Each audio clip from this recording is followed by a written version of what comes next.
אהלן, אני לבונה סנדובסקי, בת 43, אימא ל6, נשואה לאחיה. בהכשרתי אני עובדת סוציאלית קלינית ומאמנת לזוגיות לפני חתונה ואחרי חתונה. השילוב הזה בין טיפול לבין אימון הוא מאוד מאוד יקר וחשוב לי. מהמקום הזה גם אני מלמדת ומנחה סדנאות וידע איך לבנות זוגיות ומה קורה בזוגיות. יש לי קורסים לנשואות וקורסים לרווקות וקורסים לזוגות. זה ידע שאותי הוא תמיד מרתק ותמיד מרגש אותי ללוות זוגות ויחידות במסע כל כך שורשי ומהותי הזה. ואני עכשיו רוצה שאנחנו נלמד, זה נושא מאוד מאוד תשתיתי שמבחינתי הוא ממש כזה ליבה של הדברים. הוא נקרא בשם תודעת 1 תודעת 2, והוא אוסף לתוכו ממש עשרות שנים של לימוד ושל שיעורים מרתקים שלמדתי מהרבה אנשים חכמים, ביניהם הרבנית רבקה שפירא שמדברת הרבה על התוכן הזה, ועוד הוספתי לזה עוד הרבה מאוד מקומות נוספים. אז בואו נתחיל. אני רוצה שאנחנו נתבונן באופן שבו נוצרנו, ממש בדפוסים הראשונים מהתורה שמתארים את בריאת האיש ובריאת האישה. כמו שבטח כולם יודעים, יש שני סיפורים. יש את הסיפור של פרק א' ויש את הסיפור של פרק ב'. אני רוצה שאנחנו נתמקד בפרק ב', כי במובן מסוים הוא יותר נוגע, יותר קרוב לחוויה האנושית. ונשאל על זה 3 שאלות. היה זמן שהאיש היה לבד בגן עדן, כמה שעות, בסופו של דבר שניהם נבראים ביום שישי, אבל מה זה יוצר בנפש, בתודעה, שהיה זמן שהוא היה לבד? שאלה שנייה, מה זה אומר שהאישה נבראת ומיד רואה מולה מישהו? שאלה שלישית, מה זה אומר שהאישה נבראה ממנו? אני אגיד באיזה הקדמה שמבחינתי יש לי המון אמון שהסיפור הראשוני מחזיק מהות שהיא עדיין רלוונטית, שהיא עדיין מספרת לנו סיפור חי ונוגע במציאות שלנו היום, בדינמיקה זוגית היום, בתודעה גברית, בתודעה נשית, וכל אחד מאיתנו, האופן שבו הוא נברא והאופן שבו הוא אולי מתנהל בקשר, יש לזה מתנות מדהימות להביא לקשר, ויש לזה גם התמודדויות ואתגרים. אז אני רוצה שדרך 3 השאלות האלה ננסה לגבש איזה מפה כזאת, איזה קריאת כיוון כזאת. בואו נתחיל מהאיש. זה שהאיש היה פה לבד.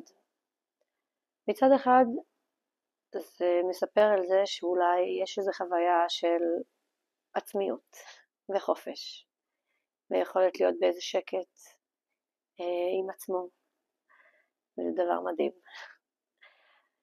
מצד שני, יכול להיות שזה משהו שהוא קצת סטטי, כאילו יש אותי ולא יודע אם צריך עוד, משהו שיכול להיות טיפה מרוכז בעצמו, משהו שלא עד הסוף, יכול להיות שהוא חווה בדידות, זה לא מופיע בפסוקים, הקדוש ברוך הוא אומר לא טוב להיות האדם לבדו, זה לא האדם בעצמו אומר, יכול להיות שמרגיש איזשהו חוסר, אבל זה לא מודע, בסדר? גם המקום של כאילו מודעות ולהגיד מה חסר לי, מהפסוקים לא נשמע שלאדם זה אזור מוכר. בסופו של דבר גם זה שהוא היה לבד, יכול להיות שכשמגיעה אישה, יש איזושהי תחושה כזאת של קצת בעלות, כזה הייתי פה קודם, אז זה שלי, או אני יודע, או אני כאן הראשון, אני כאן, יש לי קצת יותר ניסיון, יותר כוח, יותר בראו אותי קודם. הדבר הזה מעורר הרבה תחושות לא פשוטות לנשים, התחושה שהן נבראו שניות, שזה כל מיני בדיחות וכל מיני, אבל כאילו, עכשיו גם זה יכול ללכת לשני כיוונים, יכול להיות מקום שבו הוא אומר, אני הייתי פה קודם, ועכשיו כשבאת אני רוצה להריח אותך, אני רוצה לראות איך את מרגישה פה נוח, איך נעים לך כאן, כמו מישהו שבא לבית שלך, אתה רוצה לשים לב שנעים לו, שנקי לו, שטעים לו, אז יכול להיות גם מימד כזה, אז נניח להריח, זה איכות, זה מקום של אחריות, זה מקום של דאגה, מקום של עטיפה לאישה, וכשגברים מתנהגים ככה, זה מקום שגם עושה להם תחושה מאוד מאוד גבוהה ועצילית כזאתי, וגם לנשים זה מקום שהוא מאוד מרגש אותם. בכל מהמקום הזה אומרים, וואי, איזה ג'נטלמן, איך הוא דואג לה, איך הוא סוחב לה, איך הוא משלם לה, כאילו, כל האזור הזה. אז אנחנו מתחילים לשים לב שיש פה גם וגם. מה שיכול להיות בכזה, אני פה הייתי קודם ולכן אני אגיד את המילה האחרונה. זה דבר שגם כן פוגשים אותו לפעמים בתוך דינמיקות, אולי קצת יותר של הדורות הקודמים, אבל עדיין, לפעמים בנפש, להרבה גברים יש איזשהו רצון כזה, להיות החותמת, להיות המילה האחרונה, ושדברים שהם רוצים באמת יקרו לפי ראות עיניהם, ושיהיה כבוד כזה, אז שנתחיל להרגיש שזה ממש אופציה, שזה ילך לכיוון פותח, ומקרב, ומזמין איזה משהו מאוד משמעותי שיקרה בין האיש והאישה, גם לה וגם לו, וגם יש אופציה שמשהו שם כאילו ייסגר, ויבוא עם קצת יותר כאילו נוקשות כזאת, ולא יקרה החיבור הזה. בואו נתחיל טיפה לבדוק את האישה, מה זה עושה לאופן שבו היא נבראת. מצד אחד, שיש תחושה של, יש אותי ויש אותך, ומעניין, מי אתה? בא לי להכיר אותך, בא לי לשמוע, תספר לי, אני רוצה גם לספר לך, כאילו כל האזור שבו יש שניים, ואני רוצה ליצור מטעם תקשורת והעמקה ואינטראקציה, הוא מקום של הרבה מאוד נשים מאוד פשוט, מאוד זורם להם בדם. מהמקום הזה באמת להרבה מאוד נשים יש חברויות עמוקות, מאוד מאוד משמעותי להם המילים והחשיפה, נחשפנו והתקרבנו דרך זה, זה אזור שאפילו הרבה מתחיות מהחיבורים האלה, מתחיות מהיחד. אני חושבת שזה גם מוליד הרבה איכויות של רגישות ואכפתיות ותשומת לב מה קורה מסביב, וזה קשור לזה שהן שניות, בסדר? כי יש אותי ויש אותך, אני כל הזמן מחזיקה אותי ואותך בראש, אותי ואת חברות שלי, אותי ואת אחים שלי, כאילו מה קורה בחיבורים האלה שבין שניים. מצד שני, להיוולד שנייה, זה לא תמיד אומר שאני בקלות מחוברת למה מה אני רוצה, מה אני מרגישה, מה אני צריכה. הרבה מאוד פעמים התודעה הראשונית היא כאילו אני ביחס זאת אומרת, נגיד הביחס מתבטא המון פעמים אצל נשים בצורה של השפעתיות, קנאה. אני יושבת לידה והיא יותר טובה ממני בלימודים, או איתה התחילו ברחוב ואיתי לא. מה זה אומר עליי? יש הרבה שהוא בקלות התערערות מההשוואה ביני ובין הסביבה, או אפילו ביני ובין מה שאני חשבתי שאני רוצה להיות, או מה שאמור להיות. יש הרבה מאוד חשיבה על האופציה השנייה, על הנקודת מבט הנוספת, שזה יכול להיות מעייף, זה יכול להיות מאוד מאוד מוציא מסנטר, אפילו לפעמים לא עד הסוף יש בהירות על הסנטר בעצמו. להרבה מאוד נשים, לבנות את הסנטר שלהם זה ממש מסע חיים, זה לבנות את ההתבהרות, את הקרבה. מהמקום הזה הרבה פעמים נשים ילכו לכל מיני סדנאות וכלים על לימוד אסרטיביות, ומותר לך להגיד את עצמך, ומותר לך לשים את עצמך ראשונה, זה כאילו חידוש, שאצל גברים זה הבייסיק, זה לא חידוש לגברים. מהמקום הזה גבר יכול לבוא הביתה ולהרגיש שהוא רעב או שהוא עייף, ופשוט לעשות את זה, כאילו ללכת לישון או ללכת לאכול. אישה המון פעמים תגיע הביתה, מיד הילדים ירוצו לה, אמא תעשי ככה, אני צריך ככה וככה, רצים, והיא נותנת מענה לא ולה, והבית הפוך והיא מתחילה לסדר, רק אחרי זה 3 שעות היא יכולה להגיד, בעצם אני רעבה, המון זמן לא אכלתי. ההתמסרות למה שקורה מסביבי אצל אישה היא מאוד פשוטה, היא מאוד הבסיס שלה, ואצל גבר הבסיס הוא שמותר לי לדאוג לצרכים שלי, ויש להם, זה לא אפילו מותר, אני דואג לצרכים שלי, אני רעב, אני הולך לישון, אני לא צריך לבקש רשות, אני לא חייב לדווח על זה, אני לא חייב לבדוק אם זה מתאים עכשיו לכולם, מה שכמעט תמיד נשים יפרשו את זה כזה כחוסר תשומת לב. מה נסגר איתך? אתה לא רואה מה קורה מסביב? אתה לא רואה שהבית הפוך? הכל עליי. המון נשים מתוך ההשוואתיות הזאת יחוו כעס או האשמה של למה אתה לא רואה?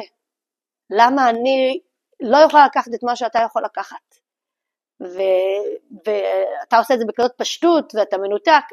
המון תחושות לא קלות עולות סביב הפער הזה, שבאמת הרבה פעמים הוא נובע ממש מטבעיות.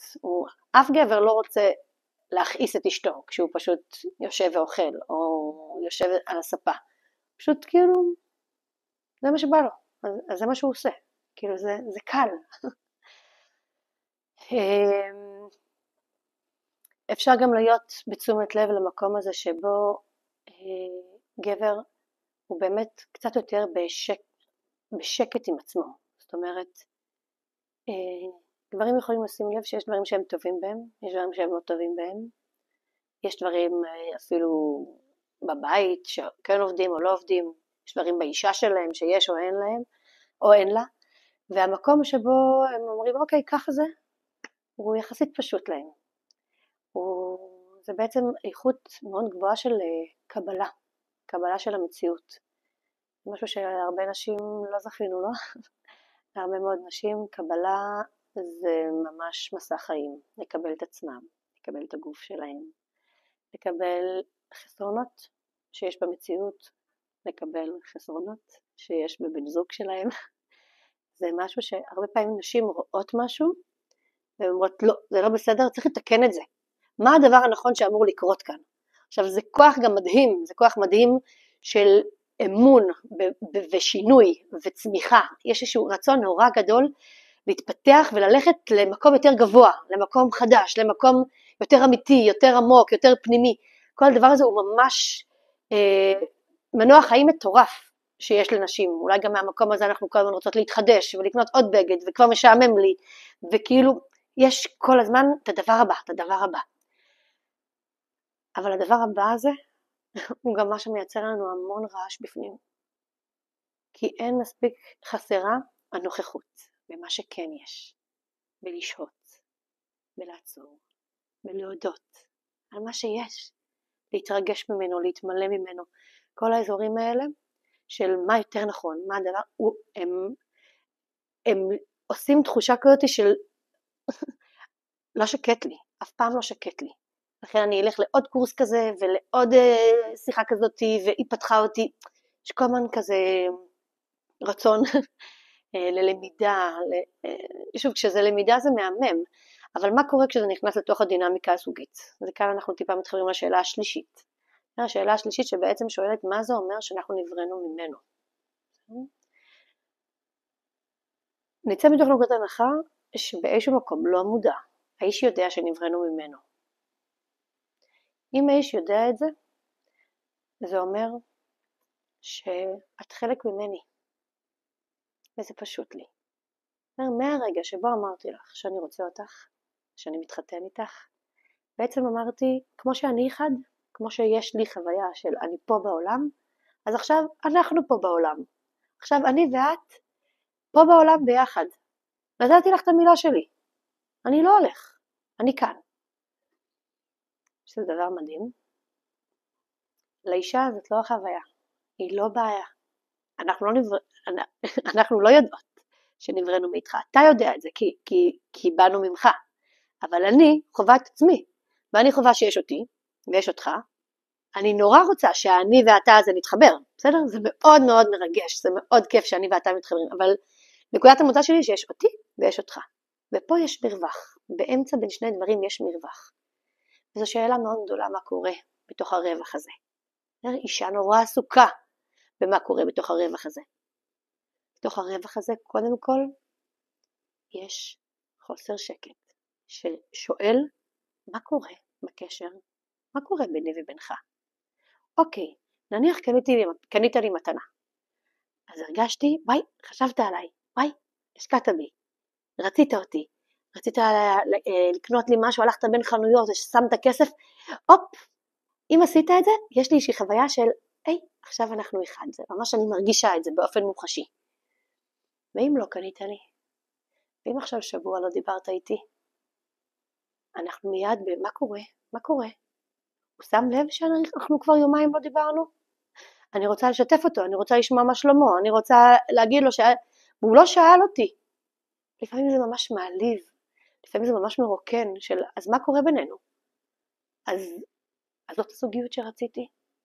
זה העומק שאליו חיכיתי הרבה מאוד זמן.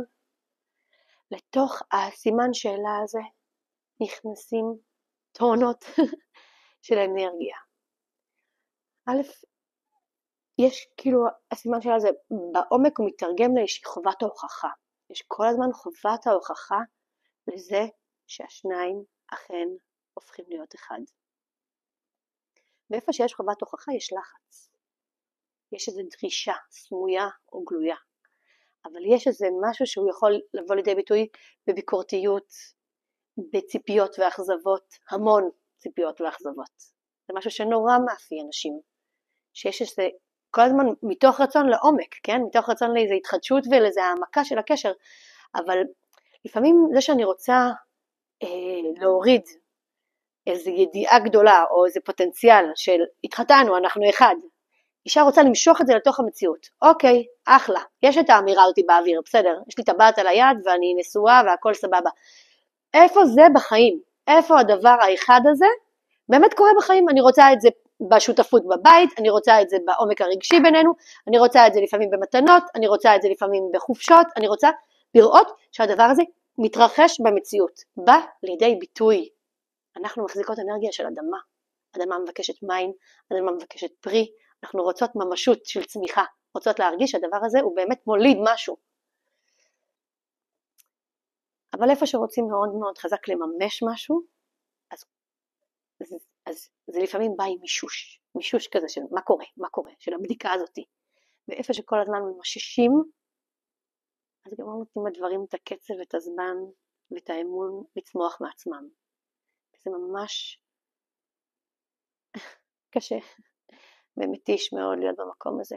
זה מתיש אותנו, וגם מתיש מאוד את הגברים.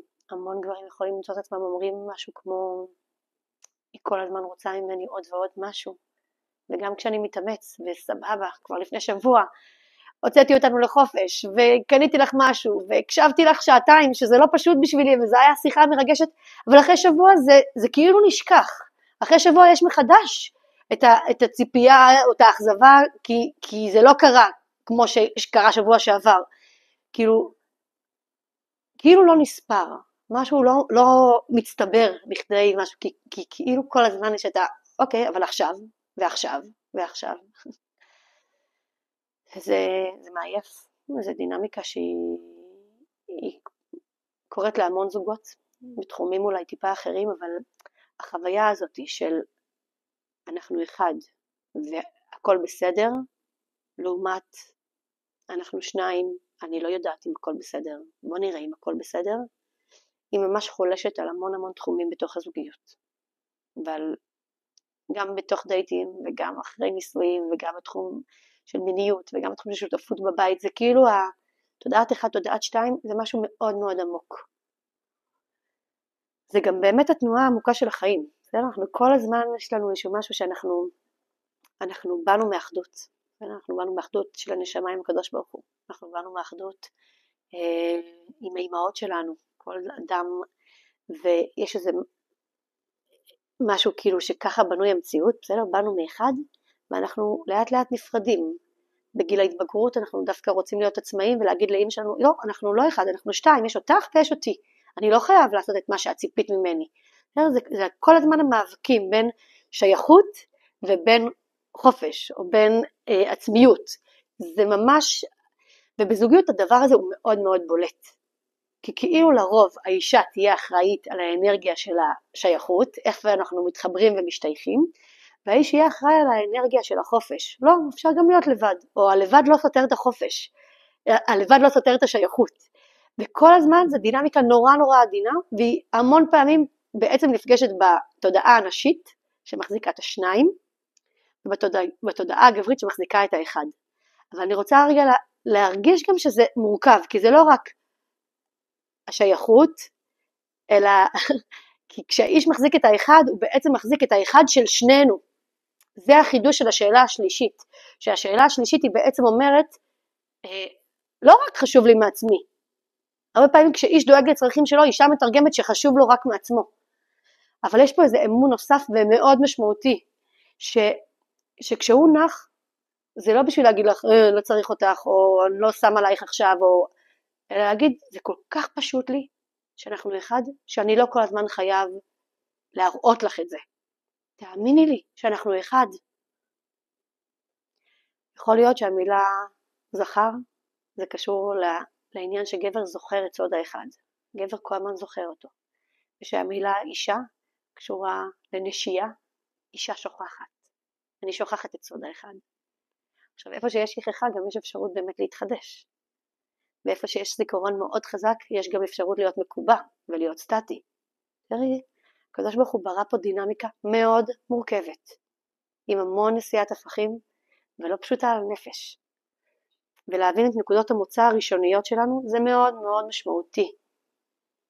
מצד שני, אני רוצה שנשים לב למשהו מרתק. שדווקא המיניות שלנו, אפילו האיברים בעצמם, הם ממש בתנועות הפוכות לכל מה שאנחנו מתארים כאן עכשיו.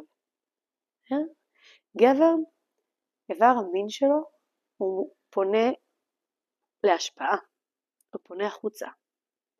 כשאיבר המין הנשי פונה לקבלה, פונה לאיזו התרכזות שלי במה קורה לי, שזה ממש ממש הפוך. אני רוצה רגע להגיד שיש נקודת מוצא נפשית, יש נקודה שממנה התחלנו, ממנה אנחנו, ויש לנו נקודת אופק, יש לנו איזושהי נקודה שהתיקון שלנו קורה בזוגיות. אין שום אזור בחיים שהוא כמו מעבדת התפתחות ומעבדת התחככות שיש לה פוטנציאל לצמיחה מדהימה. הצמיחה הכי משמעותית שלי בחיים יכולה לקרות בזוגיות, וגם התסכולים הכי גדולים שלי יכולים לקרות בזוגיות. זה ממש כמו איזה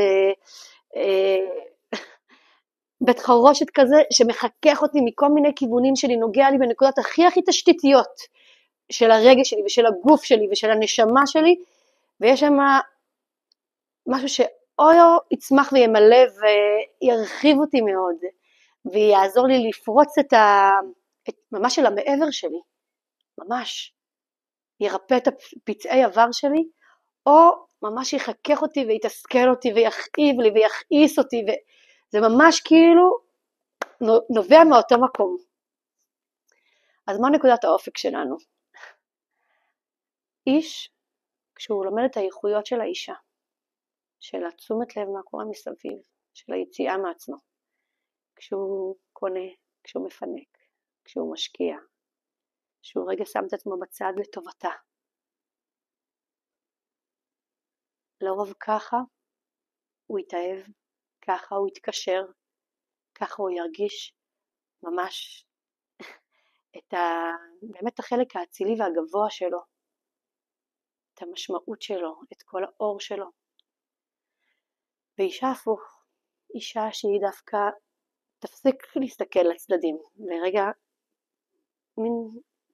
תשים לב למה קורה לה, תעצום שני העיניים ותשים באיזה טיפה הרפיה, ותשים לב מה קורה לי, מה אני רוצה, למה מה שקרה נורא הכעיס אותי, מה היה פה שכל כך פגע בי, מה זה גרם לי להרגיש, מה אם היה נאמר היה עושה לי תחושה אחרת, איך אני רגע מלטפת את הלב שלי קודם כל, לפני שאני מיד כועסת עליו, למה אתה ככה, זה לא יפה, המון אנחנו פונות החוצה, המון מאוד מהר הולך כאילו אז למה התחתנתי איתך, או למה אתה מתנהג אליי ככה, ואתה חייב להשתנות, ותלך לטיפול, המון מאוד מהר הולך אליו, וכשזה הולך אליו זה לא הולך אליי, והוא לא מצליח לעשות עבודה כשאני כל הזמן, וגם אני לא, אנחנו לא מרוכזים במקום הנכון, כל אחד מאיתנו כאילו הולך לכיוונים מפוזרים, וכשאישה פתאום מבינה מה קורה לה, נותנת מקום לאיזו אינטימיות רגשית שלה עם עצמה, לאיזו התבהרות פנימית, אז היא יותר פנויה לקשר, והיא יכולה יותר לבוא עם המקום היותר אסוף שלה, שכן רוצה מאוד את ההישענות, ואת הקרבה, ואת השיתוף, אבל לא מגיע לזה, משליך את עצמו, לא מגיע לזה מאשים, מתקיף, כאילו, אלא, אתה יודע מה יהיה לי כיף? הוא כאילו סוג של פנוי להזמין, בלי הדרישה, ובלי המקום הנוקשה והמתוסכל הזה.